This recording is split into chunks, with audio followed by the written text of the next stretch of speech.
Middle east में छिड़ी जंग अब छठे दिन पहुंच चुकी है और हालात लगातार और गंभीर होते जा रहे हैं। अमेरिका, इजराइल और ईरान के बीच संघर्ष रुकने का नाम नहीं ले रहा है।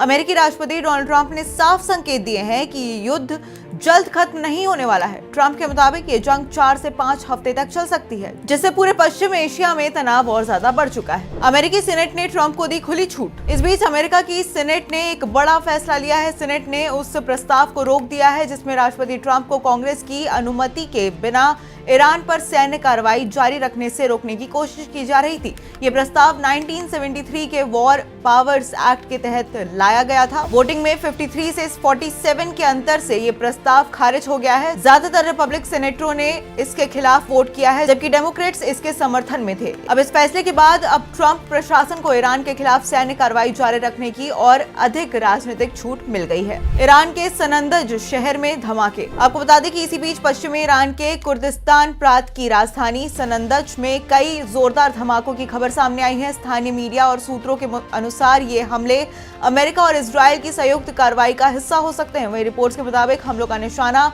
IRGC के सैन्य ठिकाने, लॉ एनफोर्समेंट कमांड मुख्यालय और बेस रहे। धमाकों के बाद शहर के कई इलाकों में आग की लपटें और काला धुआं देखा गया। कुछ जगहों पर रेडियो और टेलीविजन प्रसारण केंद्र के पास भी विस्फोट की खबर सामने आई। हिजबुल्ला का इजराइल पर आरोप। लेबनान में भी तनाव बढ़ता जा रहा है। हिजबुल्ला के महासचिव शेख नईम कासिम ने इजराइल पर समझौते का उल्लंघन करने का आरोप लगाया है। उन्होंने कहा कि हिजबुल्ला लेबनान सरकार के साथ हुए समझौते का सम्मान करता रहा, लेकिन इजराइल ने इसकी किसी भी शर्त का पालन नहीं किया। उन्होंने ये भी कहा कि हिजबुल्ला ने लंबे समय तक जवाबी कार्रवाई से बचने की कोशिश की ताकि कूटनीतिक प्रयासों को मौका मिल सके, लेकिन अब स्थिति बदल चुकी है। इजराइल ने मिसाइल लॉन्चर तबाह किया। इजरायली सेना ने दावा किया है कि उसने ईरान के कोम शहर में एक बैलिस्टिक मिसाइल लॉन्चर को तबाह कर दिया है जो इजराइल पर हमला करने की तैयारी में था। इजराइल की वायुसेना ने इस्फहान में एक एयर डिफेंस सिस्टम को भी निशाना बनाया है। वहीं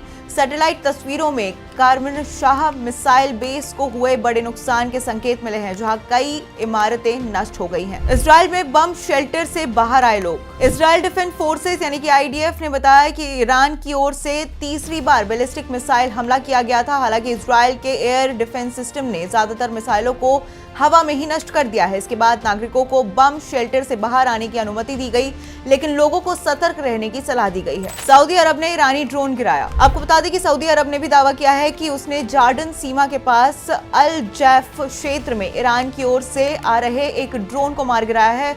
इससे पहले भी सऊदी अरब ने 3 ड्रोन को नष्ट करने की जानकारी दी थी। ओमान ने जंग रोकने की अपील की। ओमान के विदेश मंत्री बद्र अल मुसैदी ने एक बार फिर युद्ध खत्म करने की अपील की है। उन्होंने कहा कि अब समय आ गया है कि इस संघर्ष को रोका जाए, और ओमान ने यह भी कहा है कि वो अपनी जमीन पर फंसे लोगों को सुरक्षित उनके घर भेजने में मदद करेगा और साथ ही इसके लिए अंतर्राष्ट्रीय एयरलाइंस के साथ मिलकर विशेष उड़ानों की व्यवस्था भी की जा रही है। कतर ने मिसाइल हमले का दावा किया। इन सब के बीच कतर ने भी अपने ऊपर मिसाइल हमले का दावा किया है। कतर के रक्षा मंत्रालय के अनुसार उनके एयर डिफेंस सिस्टम ने इस मिसाइल को रोक लिया है और इससे साफ हो गया है कि युद्ध अब सिर्फ अमेरिका, इजराइल और ईरान तक सीमित नहीं रहा, बल्कि पूरे मिडिल ईस्ट को अपनी चपेट में ले रहा है। अजरबैजान एयरपोर्ट पर ड्रोन हमला। रिपोर्ट्स के मुताबिक ईरान की ओर से एक ड्रोन हमला अजरबैजान के नखचिवान अंतर्राष्ट्रीय हवाई अड्डे पर भी किया गया है। हालांकि इस हमले से हुए नुकसान की पूरी जानकारी अभी तक सामने नहीं आई है। रूस का बड़ा आरोप। आपको बता दें कि रूस ने अमेरिका और इजराइल पर आरोप लगाया है कि वो जानबूझकर अरब देशों को इस युद्ध में घसीट रहा है। रूसी विदेश मंत्रालय ने कहा है कि इस संघर्ष में अभी भी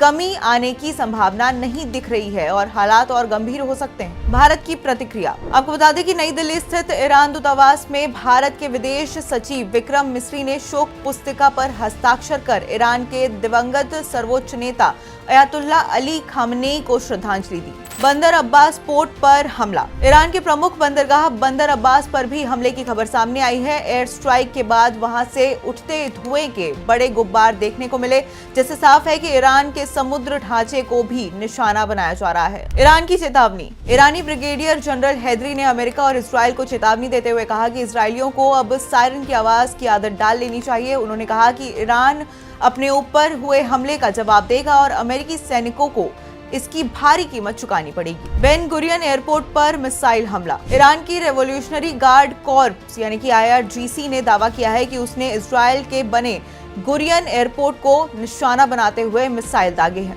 भारत की कूटनीतिक पहल। इसी बीच भारत के विदेश मंत्री एस जयशंकर ने ओमान के विदेश मंत्री से फोन पर बातचीत की है। वहीं पश्चिम एशिया के हालात पर चर्चा भी की और क्षेत्र में तनाव कम करने के प्रयास पर जोर भी दिया है। आपको बता दें कि यूएस, इजराइल और ईरान के बीच युद्ध का आज 6वां दिन है, लेकिन इसके थमने के आसार फिलहाल नजर नहीं आ रहे हैं। अमेरिका ईरान की ओर से किए गए हमले में ईरान में मरने वालों का आंकड़ा बढ़कर 1230 पहुंच चुका है।